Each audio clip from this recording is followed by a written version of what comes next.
बड़ी खबर दर्शकों को बता दें, रणनीति बनाने के लिए इधर बीजेपी भी अहम बैठक कर रही है। देवेंद्र फडणवीस के घर पर यह बैठक चल रही है, जिसमें आशीष शेलार और गिरीश महाजन मौजूद है। 12 विधायकों को डिप्टी स्पीकर के नोटिस पर चर्चा की जा रही है। उद्धव गुट ने अयोग्य घोषित करने की जो मांग की है, इसे लेकर बीजेपी भी अपनी रणनीति बना रही है। तो पहले तो इसके टेक्निकल चैलेंजेस पर हम चर्चा कर लेते हैं। देवेंद्र, सबसे बड़ा चैलेंज क्या है? क्या इन 12 विधायकों को अयोग्य साबित करना इतना आसान है उद्धव गुट के लिए?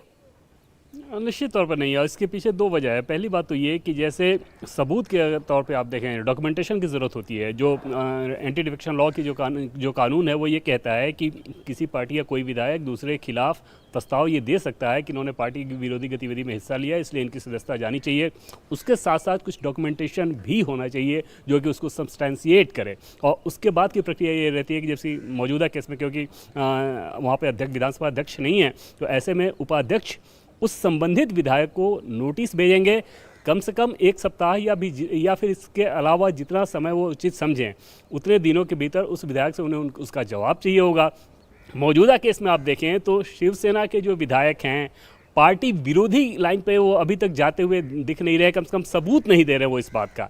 जैसे ये कहना कि हमारी पार्टी ने विचारधारा से कॉम्प्रोमाइज़ कर लिया, हमारी पार्टी को इस गठबंधन से अलग होना चाहिए, ये एंटी पार्टी एक्टिविटीज के तौर पे। लेकिन देवेंद्र, मुझे एक बात बताएं, ये 12 विधायक क्यों? वहां तो 37 विधायक जाकर बैठे हैं। ये 12 विधायकों का सिलेक्शन किस लिहाज से उद्धव ठाकरे ने किया है?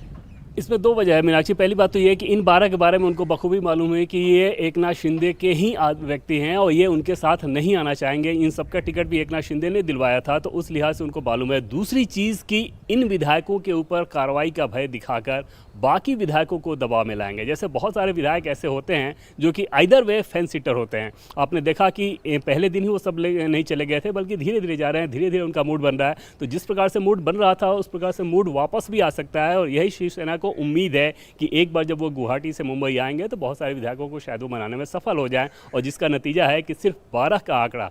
दूसरी तरफ अगर सबके बारे में अगर आपने ये काम कर दिया, सबकी अयोग्यता करा दी, तो फिर उनकी अपनी स्थिति भी बहुत कमजोर हो जाएगी एक दल के तौर पर। तो इन दोनों चीजों का ध्यान में रखकर ये रणनीति अख्तियार की गई है। बिल्कुल।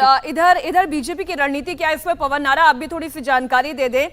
देवेंद्र फडणवीस भी ये मुलाकात कर रहे हैं, इससे जुड़ी हुई कोई अपडेट आपके पास?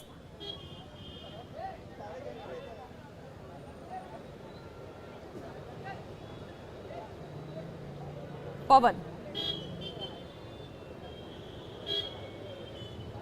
चलिए पवन, मैं आपके पास दोबारा लौटूं। इंडिया टीवी हर वक्त हर जगह डाउनलोड करने के लिए सर्च करें India TV news Google play store या ऐप स्टोर पर।